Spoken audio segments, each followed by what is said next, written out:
Саламатсыздар ма, құрметті қазақстандықтар. Бүгін біз Қызылорда облысы Жаңақорған ауданының Қаратөбе ауылына келіп отырмыз. Осы ауылда Сұңқар деген шаруа қожалығы орналасқан. Бұл жерде өздеріңіз көріп тұрғандай аға ірі қараны бордақылаумен айналысады екен. Қазақстанда өндірілген ой күшімен жасалған промышленный микробиологияның бентабак деген препаратымен қолданады. Сол жай айтып өтсеңіз аға, қашаннан бастап қолдана бастадыңыз, қандай өзгерістер болды малыңыз жаңа жемдеуіне? Құрметті қазақстандық мал бағушы ағайындар, енді мал баққаннан кейін бұның пейнеті көп, бірақ енді пейнетіне қарамай оны жаңа семіртіп, оны сатып, оны пайдаға жарату керек қой, пайдасын табу керек. Сосын енді шаруашылықты ғылымменен ұштастыру керек. Мен енді осы 5 жыл бұрын осы бентабак туралы хабардар болдым. Содан малға беріп, пайдасын көрдік енді. Бұл енді малдың аппетитін ашады. Сосын енді аппетиті ашылғаннан кейін оның оңалуына бірден бір себеп болады. Сол енді ойдағырда тез оңалуына ықпал жасайды ғой. Барлық шаруаның өзі қиыншылығы болады. Сол енді шамалы да болса малдың оңалуына күнін қысқартады.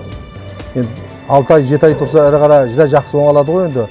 Ол 4 айда, мен енді бұны бентабақты 2 ай қолданам бас жағында. Сосын мал өзіне өзі келіп аппетиті ашылғаннан кейін ары қарай сол жемменен, шөпменен байлай береміз.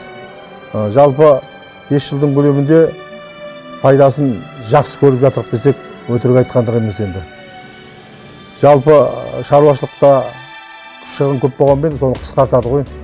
Аппетиті ашылғаннан кейін мал оңалады, соған оңалғаннан кейін базарға барғанда еттің ақшасы, малдың ақшасы жақсы болады. Салмағы сойғанда дұрыс болады. Семіз малды алушы көп болады. Жалпы мен енді осы бентабақты пайдаланғалы оң нәтиже көріп жатқанымды жасырғым келмей тұр. Бентабақпен айналысып жатқан мекемеге, оның басшыларына көп рахметтен басқа айтқым жоқ. Рахмет. Құмабет аға, сіз енді бұл ірі қарадан басқа тағы қандай мал ұстайсыз?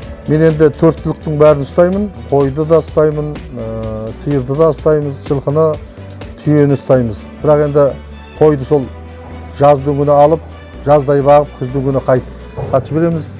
Ірі қараны, түйені, жылқыны жыл 12 ай ұстаймыз енді. Біздің енді жердің табиғаты сол осы 3 малға ыңғайлы. Біз Ностардың бойында тұрғаннан кейін сол жердің оты қара от болып келеді енді. Ал аны қой жайылатын, қойда жайылады ғой, бірақ енді қойдың бейнеті көптеудіп шамалы қашқақтаймыз. Сол енді жылқы мен сиырға, енді түйеге де шамалы маса сонасы бар, болады енді түйе ұстауға да. Сол 4 түліктің бәрін ұстаймыз ғой енді. Ауылда тұрғаннан кейін ауыл шаруашылығымен айналысамыз, егін шаруашылығымен айналысамыз. Құмабет аға, сіз малды бордақылар кезде жаңағы породасына қарайсыз ба, әлде таңдамайсыз ба оны? Породасына қараймыз ғой. Қандай көбінесе порода бар? Біз енді бірінші ақбасты, жаңа селекциямен айналысқанда қазақтың ақбас бұқасымен айналыстым 4-5 жыл. Содан кейін мынау төлін өзі қорғайды, өзі қиыншылыққа төтеп беретін, жаңа суықты да, ыстықты да онша елей бермейтін қалмақ породасымен, калмыкский породамен айналыстым. Енді соңғы кезде сол ет береді деп Әулиекөлмен айналысып жатырмын. Әулиекөлді ұстап жатырмын 3 жылдың көлемінде. Енді малдың неғұрлым асылданған сайын соғұрлым продуктыны көп береді ғой. Мен енді сол жаңағы ет бағытындағы малмен айналысамын. Етті бағыттағы, иә? Етті бағыттағы. Получается, бірақ мезгілі байламайсыз, күзде, жазда? Жыл 12 ай байлаймын, малды жыл 12 ай байлаймын. Енді қазіргі кезде шамалы мал аздау болып тұр. Көктемгі мынау дала шөбіне жайылып жатыр. Енді құда қаласа ертең майдың аяғы үйінің ортасында бір 40 шақтысын кіргіземіз. Сосын күздің күні тағы бір 40 шақтысын кіргіземіз. Жыл 12 ай 100-дей ірі қара тұрады ғой. 100-дің үстінде жылқы тұрады. Жыл 12 ай тоқтамайды енді. Біздің промышленный микробиологияны алған жаңа бентабаққа ризасыз ғой, пайдасын көріп жатырсыз ба? Пайдасын көріп жатырмыз, айтып тұрмын ба, рахметімді айтып жатырмын. Енді пайдаланған адамдар өзі беріп көрсе, нәтижесін көреді ғой. Ол енді қанша ауызбен айтқанменен, ол енді көзбен көріп, қолмен ұстағандай болмайды. Ол мың жерден айтқанмен өзі тұтынып көрмей болмайды ғой енді. Рахмет аға, уақытыңызды бөлгеніңізге. Жақсы, рахмет.